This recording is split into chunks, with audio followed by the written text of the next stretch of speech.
Hey everybody, it's Rob from Flailthroughs. This is Gundam Battle Operation 2, and this is not a live commentary round with the Gundam Mark IV because I tried that for one round. Both my gameplay and my commentary were terrible, so I figured I better do one at a time.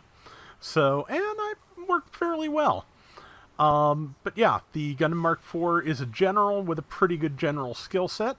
It's got stealth or fake beacon, depending on which one you toggle on. Stealth is the default. It has a radar ping.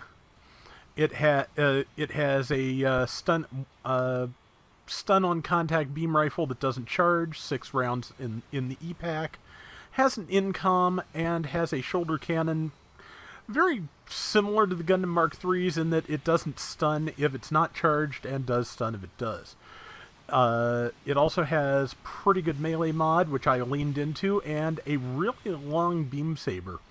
That downswing is a little bit slow, I feel, but also just it hits pretty hard, and it's got the reach, and the reach can do a lot. So let's see, trying to take out that Riga Z Custom. Should have switched to the shoulder cannon. Finally did, and that's what, a couple of kills already. So this is an ace match on the Arctic base, so I am kind of pushing to be the ace here because I'm, trying to show off the suit, but I went over here and switched to fake beacon while basically nobody was on, I was on no enemy's radar, hopefully.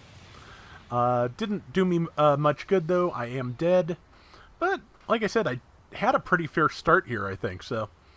But yeah, I like this. It's a little bit slow, I think. Not like super slow.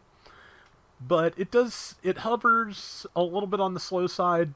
Boost pickup is a little bit, not super sluggish, but just, compared to some of the other things at 600, it is definitely a little bit more, a little bit less, like, speed-oriented than, say, the mass production Double Zeta, in my opinion. So, yeah, but it is not bad. Locking on the incoms. Let's see. Yeah, the incoms fire twice, so at that 50% heat, I believe one round of fire will deplete the gauge. So, yeah, like I said, nice large beam saber hit both the enemies in front of me, and now I think allies managed to take them both out, and that's fine because I'm alive. If I am chosen as the ace, which spoilers I was. Every kill I make will be worth triple points. If I'm killed, I'm worth triple points. So, gotta stay alive. Gotta make as many kills as I can. That's the rules of Ace Match. And I like to go over them pretty regularly because it seems like sometimes just people don't get it. This is a round, of course, on a Wednesday night / Thursday morning, so a lot of the not getting it I finally figured out after years is the fact that Friday's token, I got that Rick DS2, I think it was, and they were just, they and the modified Rick DJ were both just patched. But, yeah, Friday goals are just incompatible with Ace and Target Shuffle, because it's kill 2 enemies twice, and if you haven't gotten your 2 kills, you're not going to care too much if you take a kill from the ace, I imagine. Of course, one of the other goals is win once, so that's also a thing. But at the moment, with 4 minutes left, which is about 1 minute until the ace is chosen, we're 1,000 points in the lead. That's going to mean not much once aces are selected. But yeah, the shoulder cannon does do burst fire when charged, so it is pretty good. And I don't know why I said the Mark III's shoulder cannon charges, because it very much does not. There's got to be another shoulder cannon I'm thinking of that operates like that.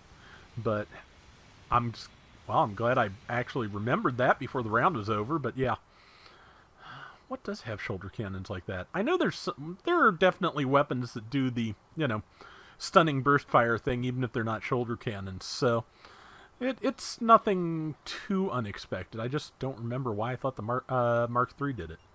But yeah, sending Let's Sortie together because the whole team's dead, and if we if we coordinate going into ace period, we'll be in a good spot. So that is the plan. 5 seconds until the ace is chosen. About 2 seconds after that, number 4 will be ready to spawn.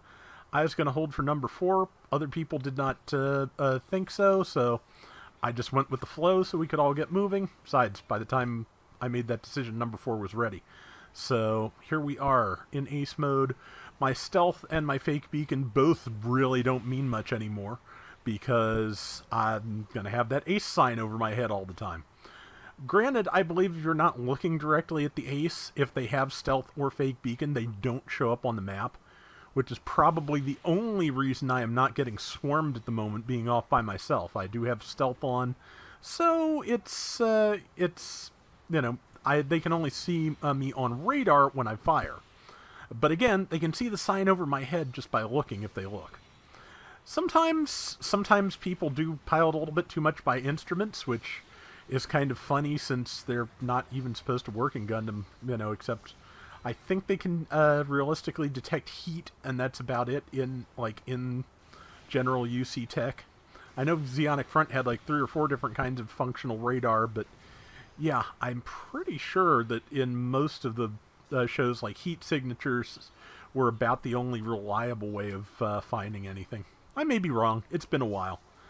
But, let's see. We are a tiny bit ahead, and there was somebody with really low health who retreated a while back, and the team very expertly left that for me so we could get the points. That was great. There's somebody who went the other way a while back, and I wanted to chase them, but I think somebody else may have gotten the kill, like there. And when someone spawned in, I knew, you know, I had the sense at least to go back and get with my team. But as you can see, I have not really added any ranged mod to this at all. I put it all in melee. And it does respectable damage when the cannon is charged and with the beam rifle. It's packs a pretty good punch ranged. And of course, there we go. And of course, melee, it's souped up pretty well. Again, that long beam saber, I was pretty sure that would catch that SER.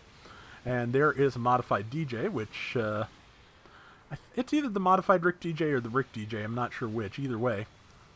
But this didn't quite work out, but doesn't matter too much. I was hoping the incoms would go around the corner and get that person. They did not.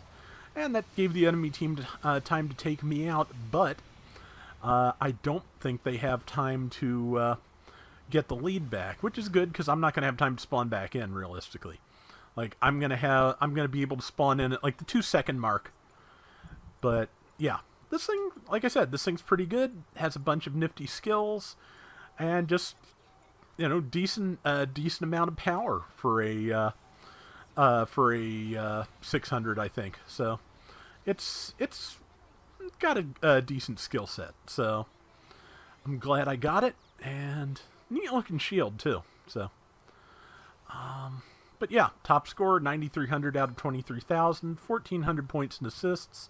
That is a decent showing, and I'm glad because I got it relatively early, so I can get to bed early and go get my eye exam tomorrow. So that is going to do it for today's Gundam Battle Operation 2. We'll be back soon with more. Till next time, everybody take care and have fun. Later. And I'm sure I've got a video ready for Friday, luckily, and I'm not sure what comes after that because I don't know what I'm going to record tomorrow, and Friday's my birthday, so I don't know if I'm going to do anything. I may just decide to be lazy, but we'll see what happens. There will be something, I'm sure.